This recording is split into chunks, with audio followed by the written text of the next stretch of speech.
Welcome to Crime Family. In today's episode, I will be talking to you about the case of Nikki Whitehead.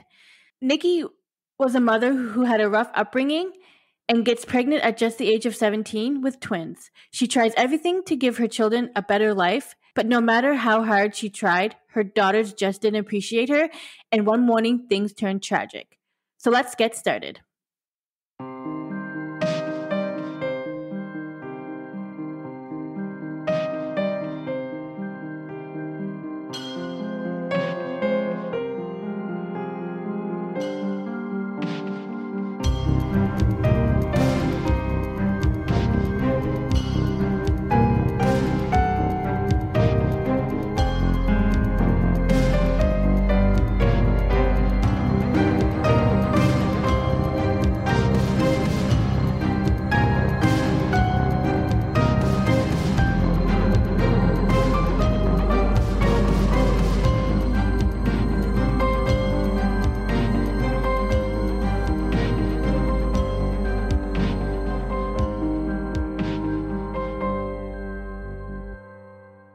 So before I get into this case, have any of you guys heard anything or know anything about this case?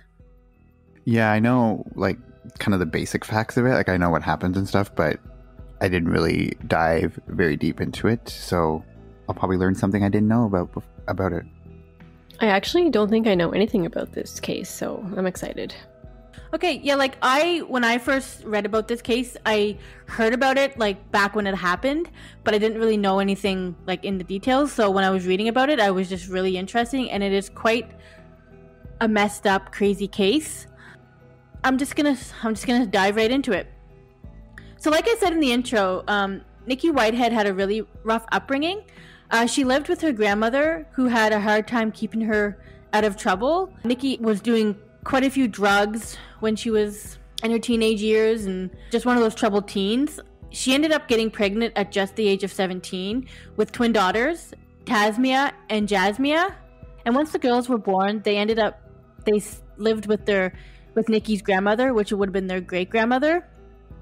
Delilah is the grandmother's name. Nikki wanted her daughters to have a better life than what she had, so she made the tough decision to move to a new neighborhood just 20 miles away in Conyers, Georgia. Nikki wanted to give her children the advantages that Nikki never got to have, so she decided to enroll her children in dance and in music.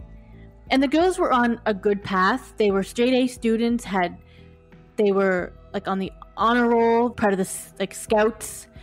They had a lot of friends, they were popular, and they were just going on to the right path, and something that Nikki was proud of, to see her children doing so well. And her daughters had a dream of going to Harvard. When Nikki had moved and they started a new life, this was in 2000, and Nikki had met her boyfriend, 55-year-old Robert Head, who was a truck driver, and Nikki at this time was 25. They soon all moved in together. Her boyfriend had a really good job and was able to provide for Nikki and her daughters, which was something that Nikki was excited about. With the good job meant that he was gone a lot and left Nikki by herself to look after her daughters. And that was something that Nikki's friends and family said that she struggled with, because like I said, when the girls were first born, they ended up living with their grandmother, because Nikki was in and out of their lives for quite some time. So their friends were happy to see someone there to support Nikki and support the kids as well. But they did fear for Nikki when Robert was gone, just because she did struggle with looking after the kids by herself. All of them were getting along, they were moving in, and the life seemed to be pretty normal. But this all changed when the girls hit high school. That's when things started to spin out of control. The twins started to resent their mother for disciplining them. Like we see in most teenagers, they want their independence, and Nikki was just very strict and had very strict rules just because of how she knew what her teenage years were like. So it made sense for her to have these rules. Yeah, so it was getting to the point where they would be arguing constantly, and sometimes they would be violent fights. One night, Nikki ended up calling 911 because of Jazz had snuck out of the house to meet her boyfriend. And this worried Nikki quite a bit, so she made a frantic phone 911 call.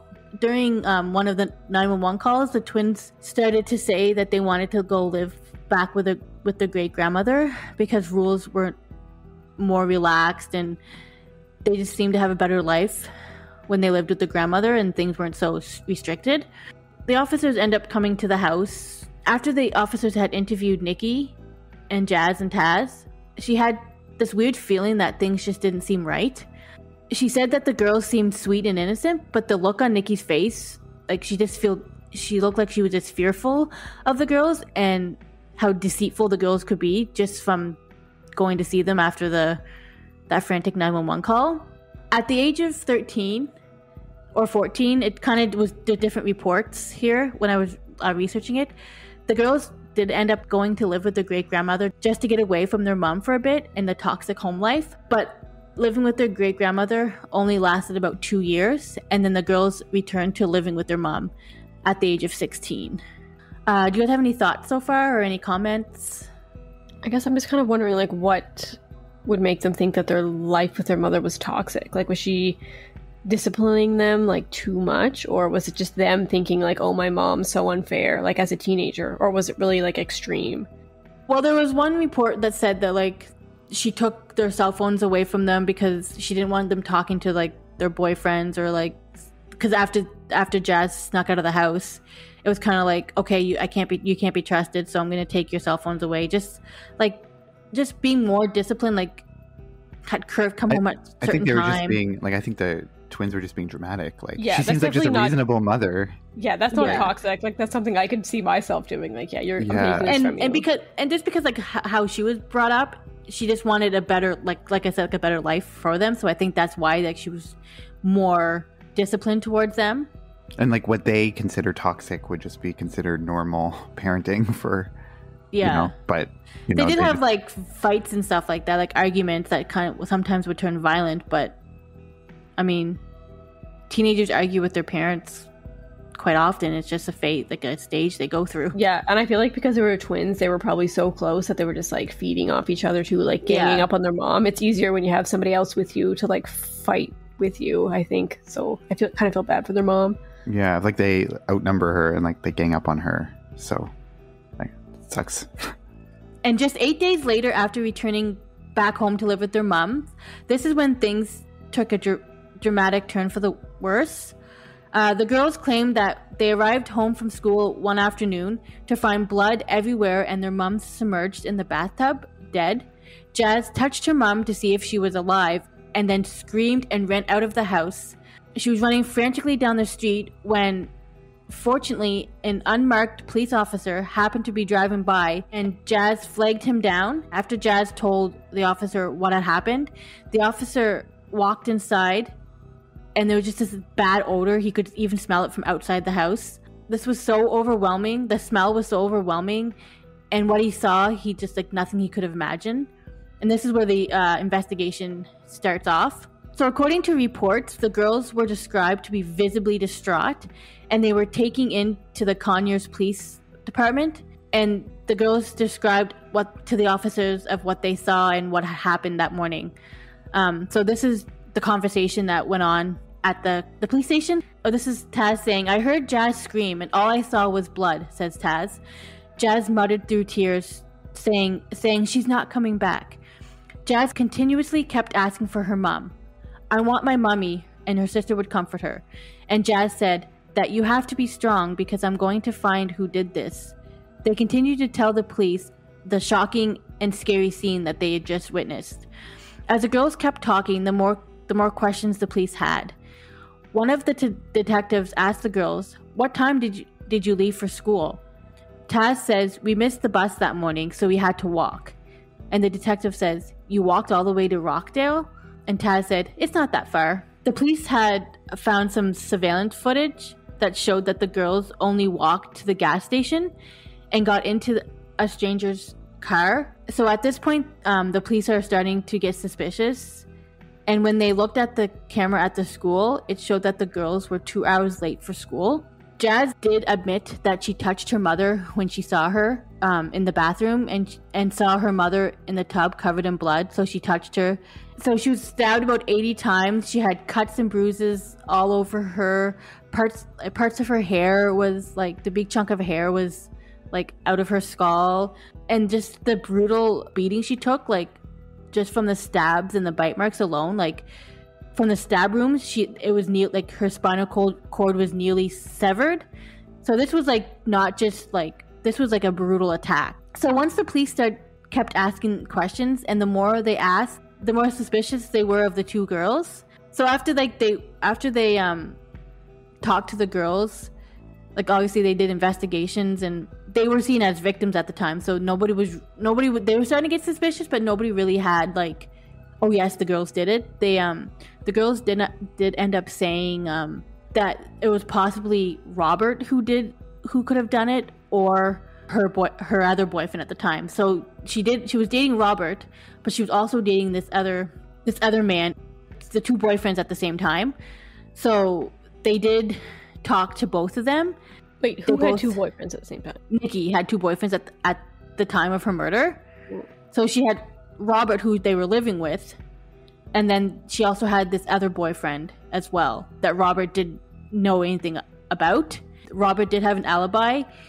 He was away on a business trip at the time of the murder, and when they talked to this other boyfriend, he was in Canada at the time of the murder. So those two were ruled out immediately. So they didn't have any other suspects at the time. And of course, at this time, like I said, like the girls were victims at this time, but they were kind of suspicious just by the way they were acting. And the girls did have a history of domestic trouble with their mother for years, which was evidence in this handwritten letter that was recovered by the police. The letter was written by the girls, and it basically was just like notes describing how much they hated their mother and how much they despised their mother, and just this nasty things about their mother, and like they wished their mother was dead, and not your typical journal entries that you like would see in teenagers like writing down their feelings. Like these were like very deep, dark messages. So it seems like they just seem like they didn't really have any reason at all to hate their mother that much. Like, what did she do that was so bad? I mean, maybe we don't know everything that had happened. Maybe there was stuff going on that we don't know about, but like from all the facts that we do know, it seems like, what we said before, she was being a very reasonable mother, disciplining her children when they would do something bad or when they needed to be disciplined. So I think for them, it was more like they just hated her, but it wasn't necessarily her. It was like, it probably would have been anyone who disciplined them, or anyone who kind of didn't let them just do whatever they wanted when they wanted. I just feel like there was just so much like anger built up. Like they were like sweet, innocent kids. Like they were like doing well. And I think once they hit their high school years, like the crowds they were hanging out with, and like maybe their mother like was in and out of their like lives for a brief, like considering she had two boyfriends, so maybe like she wasn't home a lot, and maybe there was just that like repressed anger that just build and build and build, and then they just couldn't take it anymore. I don't know, like maybe like one or more of those boyfriends of their mother was like not good to them, and their mother didn't stand up to them or something. I don't know.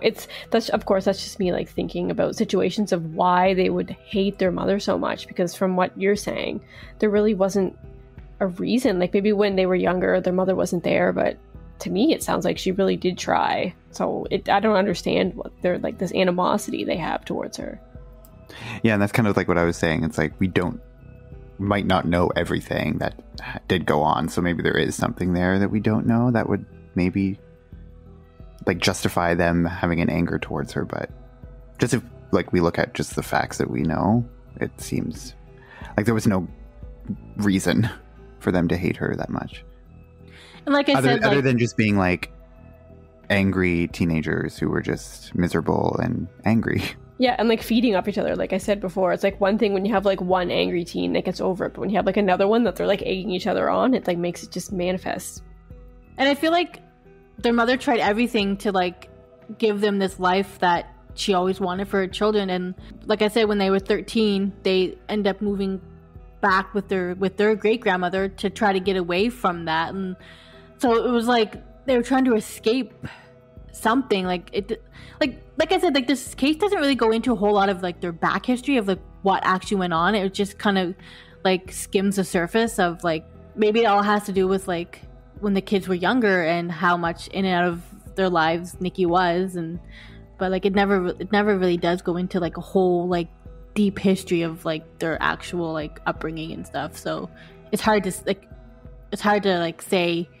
So at this time, once the police after they read these letters and saw what was written on these letters, they also noticed when the girls had come into the police station that the girls were wearing gloves. The police had asked the girls to remove the gloves to show their hands. So the police had asked Jazz what happened to her, because her hands like were all cut up and bruised, and she had like scratch marks all over her hands. And so obviously the gloves, they were trying to hide something. Jazz ended up saying that she got in a fight with her sister. This is when the police decided to separate the girls into different rooms, because up to this time they were together. The girls kept asking why they were being separated, and it wasn't fair that they were being separated, and they didn't want to be separated from each other. They wanted to stay together, and they were just having a really hard time with that. While being separated, the girls tried to stick to the same story, but being separated was starting to wear on them. And the more the questions the police asked, the more lies the girls told. First, when they were asked about the bite marks, the girls said they got in a fight with each other. But that story changed to bite marks were self-inflicted. According to Jazz, said that she bites herself when she gets nervous. It's like a nervous reaction. Jazz was trying to play her lie to the camera, and was starting to like bite herself while on camera. And Taz was trying another act for the camera. She was crying and she was saying like, I can't eat, like my mom's dead, you can't prove anything from scratches. And like she was just trying to be the victim. She was just like being very like hysterical and very like distraught. So you can clearly see that the girls are spinning like these webs of lies and this is starting to wear on them. And the police know that if they keep asking and pressuring the girls, like they'll eventually crack. They don't have solid evidence at this point. So the police unfortunately had to like release the girls. So because like I said, they didn't have any solid evidence, so they were free to go.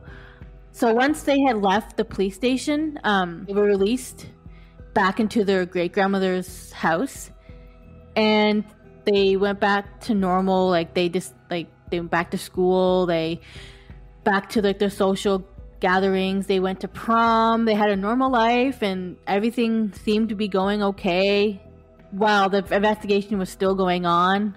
Like the police were building a case against them. They were trying to figure out like what had happened, trying to get down to the bottom of it. But like I said, the girls, they were let free basically to do what they want. Do you guys have any comments on that? Like it was just kind of... but I mean, like, yeah, but they can't keep them there though without, like, to keep them there, they'd have to charge them, and they don't have enough to charge them. Like, those are kind of circumstantial evidence at this point. Like, having scratches on your arms doesn't, make you guilty of murder, even if obviously it doesn't look good.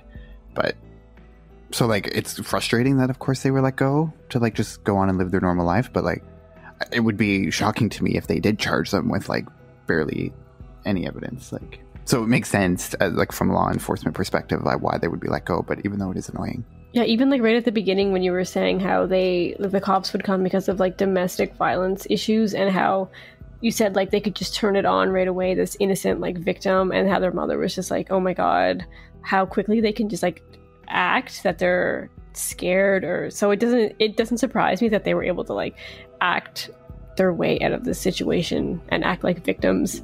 So it's kind of crazy. But like maybe they probably would have like assessed them and probably realized they weren't a flight risk. Like they're 16 years old, they probably are just going to go back to school, do their thing. Like it's not like they're probably people are just going to flee the country and leave.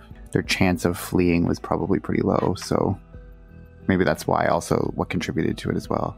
Maybe if they had like a reason to believe that they were a flight risk or something, then maybe they would have been able to like I don't really know like how it works, but like do something to like keep them in custody so that they could prevent that. But I don't know. I don't really think 16-year-olds are going to like go and leave the country or anything. But well, yeah, and if they had no evidence, they can't just hold them there because they have to prove something. And then if they try to charge them but they don't have evidence, then it can just be like dismissed or acquitted, and then they can't charge them later. So it's like they have to make sure they have enough to hold them before they go ahead with it. So I see why they let them go, just so like that they didn't screw it up. Yeah, like they'd much rather have them like let them go and have them be free for a few months while they craft a case to actually get them convicted, versus like trying to rush it and then having it, blow up because found not guilty or acquitted or something because they didn't have enough evidence. Yeah, you can't just hold someone because you think maybe you'll have evidence down the road. You have to like charge them with something and have evidence to charge them. So so it's probably the smarter thing in the long run to let them go and just they can go to prom for whatever and be free for a couple months to get like for the greater good.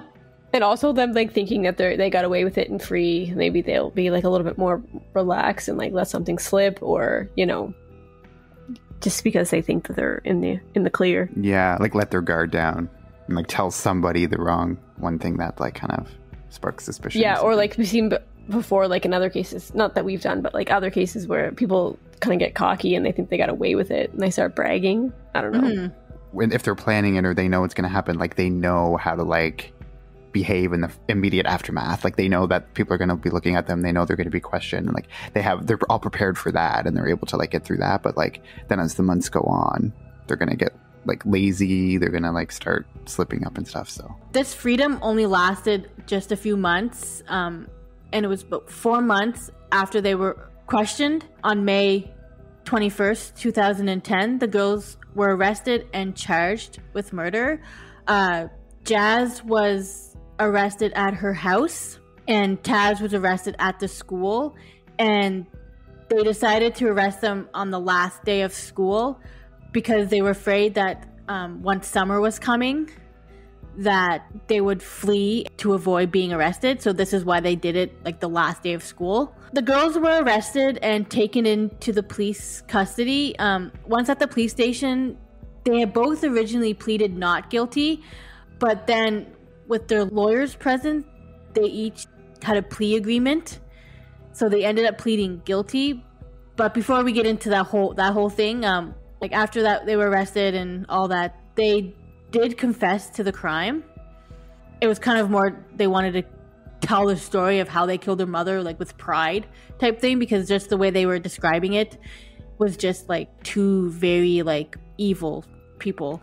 Did they ever like turn on each other? Like Jazz said, "Oh, it was all Taz's fault," or the other way around? Like, or did they kind of just stick to it like it was both of us? No, they kind of stick to that it was both of them. Nobody really turned on each other. Like I was shocked because mostly sometimes you see that, and people like couples who like murder somebody, or like boyfriends and girlfriends who once they get so like questioned by the police a lot and like separated and like they turn on each other. But these guys were pretty like they were together from beginning to end. Yeah, that's really interesting because even sometimes they get like offered a deal. It's like if you will say this that your sister planned it and did it all, then you'll get a lesser sentence. So that's interesting that never happened.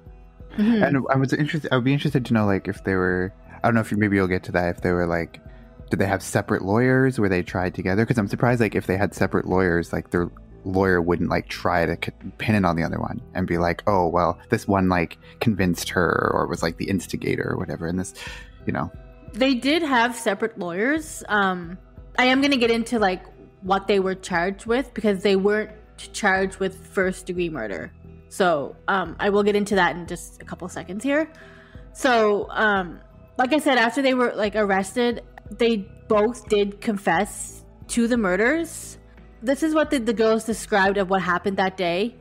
According to the girls, it all started in the kitchen with a fight after the girls had woken up late for school. The girls said that their mother was going on and on about like, you're not going to be late for school, like they're going to follow the rules. And the girls said that their mother threatened them like with like she was cooking breakfast, threatened them with the pot from the stove, and they said that they wrestled the pot away from their mother, and then Nikki picked up a knife, but she didn't have it in her hand. She just put it back down like straight away. Then the altercation continued into the living room and it got more violent. That's when Jazz picked up a red vase and smashed it over her mom's head. The mom picked up the knife, and that's when Taz hit her mom with the pot, and then the mother bit her on the chest. Because Taz was not that tall, when her mother bit her, like, she latched on, and Taz was like punching her mom and like trying to get her off because it hurt. And then that's when Jazz picked up the knife and stabbed her mom. But the mother kept fighting the girls, and that's when one of them picked up a ribbon medallion, which is like a prize that they had won for scouts back when they were kids. So it had it was like a medal, but it had like a ribbon on it. You know how we got like soccer medals, like that type of ribbon on it? I don't know. I don't know. I didn't get any soccer medals. No, I'm just I had kidding. quite a few, so I know what you're talking about. Yeah. So anyways, it was I mean, I think I got a couple, but whatever. Participation. Shut up. So the girls tried to choke their mother, and I guess the mother had like enough strength to like, with the swing from a back blow, and caught Jazz off guard and like knocked her in the head. And that's when the girls ended up dragging her into the bathtub and then stabbing her a few more times, and they just like left her there to die. A few more times, like 75 more times, 78 more times. Jesus Christ! And as she was dying, the girls recall her mother's like her saying like she hated us, that we're gonna go to jail, and all that. They remember her saying that their mom was like, there's like that she was sorry, not sorry for what they did, but sorry because of how they did it, along with how they didn't get along and they were always fighting. So they weren't sorry that their mother was dead. They were sorry that they didn't get along with their mother, is kind of how they put it. So very cold and very like just evil. Like, oh, we don't care if our mother's dead, but we're sorry because we didn't get along with her. Wait, so you said that they apologized for how they did it, but not doing it. Yeah, they apologized for like why they did it because of the relationship they had with their mother, but they weren't sorry for that their mother was dead. After that, the girls claimed their mother went under the water a couple more times, and then when she didn't come back up, that's when the girls realized that their mother was dead and that their domestic troubles with their mother was finally over. Then Jazz says they got her purse, her cell phone, the knife, and the pot and put them in a plastic bag, and then they cleaned themselves up and they headed to school, thinking by the time they got home that the police would have noticed, their mother would notice something. That was the story that they told the police after they confessed, like the actual story of what happened to the mother. It wasn't until January 2014 that Tasmiyah Whitehead pleaded guilty to voluntary manslaughter, making false statements and possession of a knife during a crime. She was sentenced to 30 years in jail and is serving her time at Arundel State Prison. And just a month later, on February 2014, Tasmiyah Whitehead also pleaded guilty to the same crimes and was also sentenced to 30 years in prison. And she is serving her time at the Pulaski State Prison. Taz went on to get her GED while in prison, and it showed in the documentary she was a valedictorian of her prison class of high school students, I guess you would say. And her great grandmother was right beside her. Like, she said she was proud of how well Jazz has become in prison. Like, she changed, a different person. As of today, they have not been any updates on the girls if they were up for parole or not. They will be 50 years old when they are released after their sentence. And that is the story of Nikki Whitehead and her daughters. I feel like voluntary manslaughter is just murder. Murder, yeah. My question, because I'd never heard of it. Wait, I'm going to look it up. Either way, 30 years is not long enough, even if they planned to murder their mother. Yeah, but probably because they were minors at the time, it might have had an impact. Maybe, yeah. I guess voluntary manslaughter is when the act of murder is committed either in the heat or passion in or the defense of yourself or others. It was like during an attack, you decide you're going to kill them. Yeah. Versus like involuntary, which would be like they happened to die after you did something. Mm-hmm. Yeah, right? You didn't mean to do it. But I guess but voluntary manslaughter is still like, it's not planned in advance. It's like during something happening, you decide. But yeah, well, how's that not second degree murder? Yeah, I don't know. It's weird. Like It's like so many like weird, different, like a small like distinction or small like detail changes, and like your sentence can change. Yeah, like that's when I was talking about it, like I was like shocked that like voluntary manslaughter, like I'm surprised they didn't get more to their sentence because they, like AJ said, they're minors when it happened, I guess.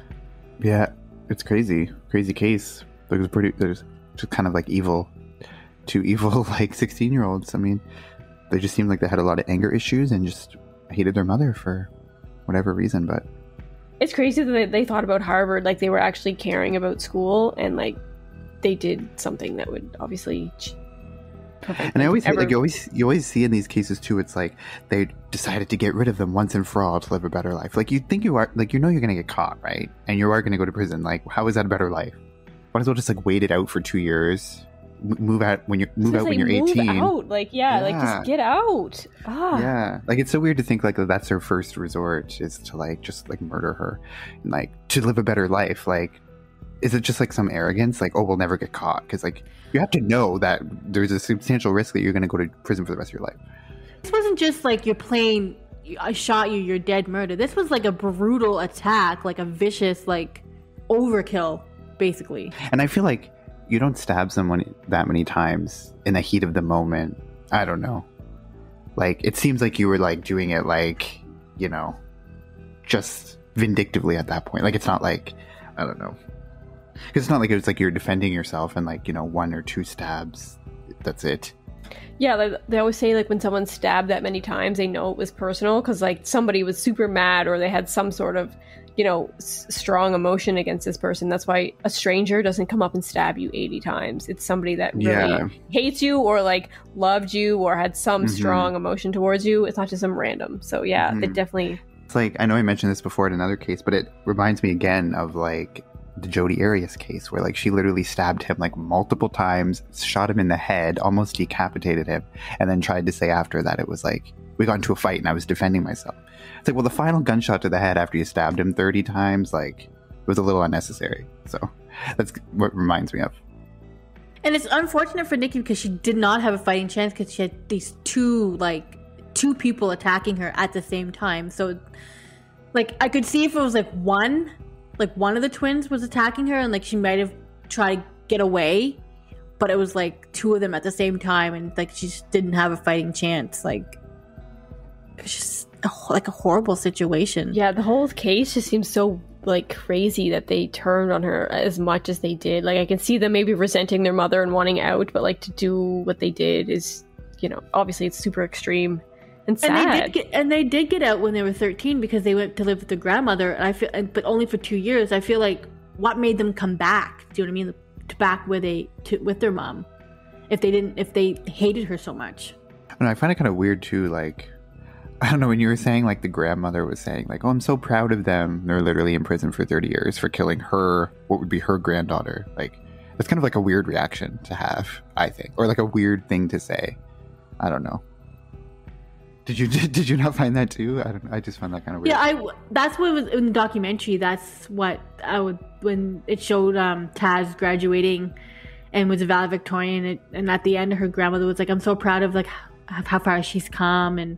Like, I know she'll do great things when she gets out. And just think to myself, like, how can you be proud of her?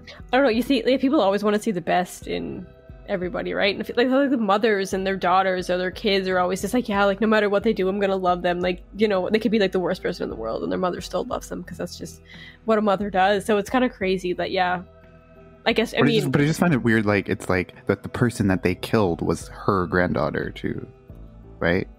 Like, it's not like they killed someone who wasn't... Definitely seems like everybody has like these negative feelings against this woman. Like even her grandmother was like, you know, her great granddaughters, I don't know, she loves them more. I don't know, it's weird. But I mean, maybe like, I don't know, I've never been in that situation, so maybe she's like making the best of it, or, you know, it's not hating them isn't going to change the situation. So maybe she's just... and like those are, and like they're still alive, so she still wants some sort of relationship with her family, so she has to kind of be on their side, I guess, rather than just hold this hate with her for the rest of her life. She just has to find a way to accept it, I guess. Because if she hates them, then maybe when they get out of jail, they'll turn on her too. I'm kidding. But looking out for herself, yeah. Yeah.